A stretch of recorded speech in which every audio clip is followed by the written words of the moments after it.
Baik, ada yang lain? Assalamualaikum warahmatullahi wabarakatuh. Waalaikumsalam warahmatullahi wabarakatuh. Saya Baik. kan seharian ini udah puasa Pak Ustadz. Iya, kelihatan lemes begitu puasa.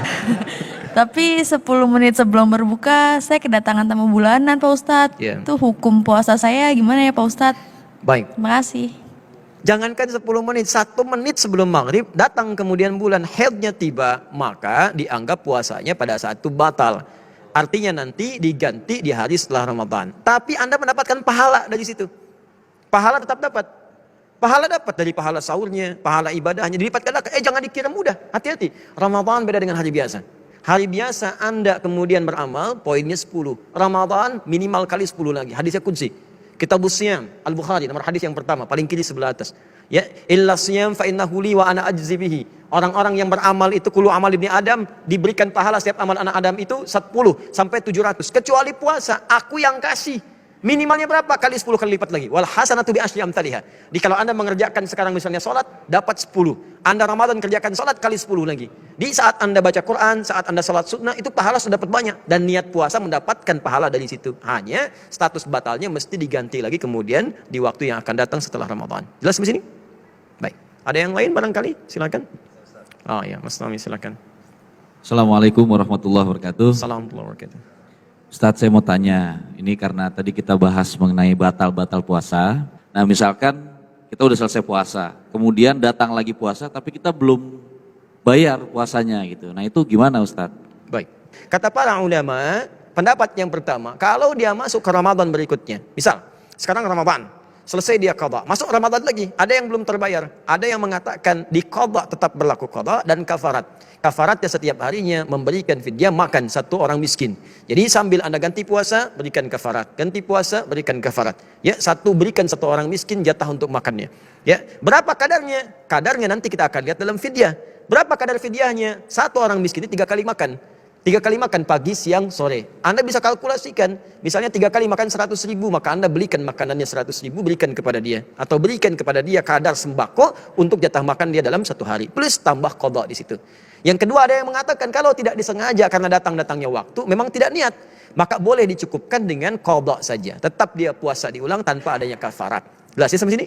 Ada lagi yang lain?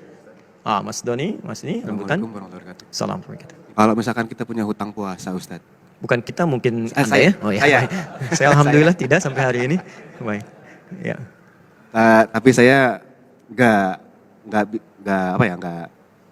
nggak bisa menjumlahkan. Saya udah nggak tahu lagi berapa banyak hutang saya Baik. gitu Ustadz. Itu gimana cara ngebayarnya ya? Pertama, saya tuh senang sekali kalimat-kalimat seperti ini.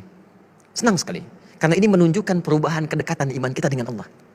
Ada sentuhan gitu. Ya. Jadi kalau Allah cinta pada seorang hamba itu diberikan petunjuk di hatinya untuk mendekat. Itu di hadis Al-Bukhari nomor hadis 71 Kitabul Ilmi.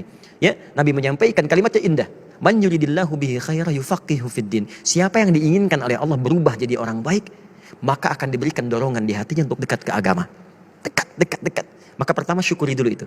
Yang kedua kata para ulama, dia boleh kemudian meniatkan qadha yang lampau di masa-masa senggangnya. Disilakan kalau Anda merasa tak terhitung, silakan.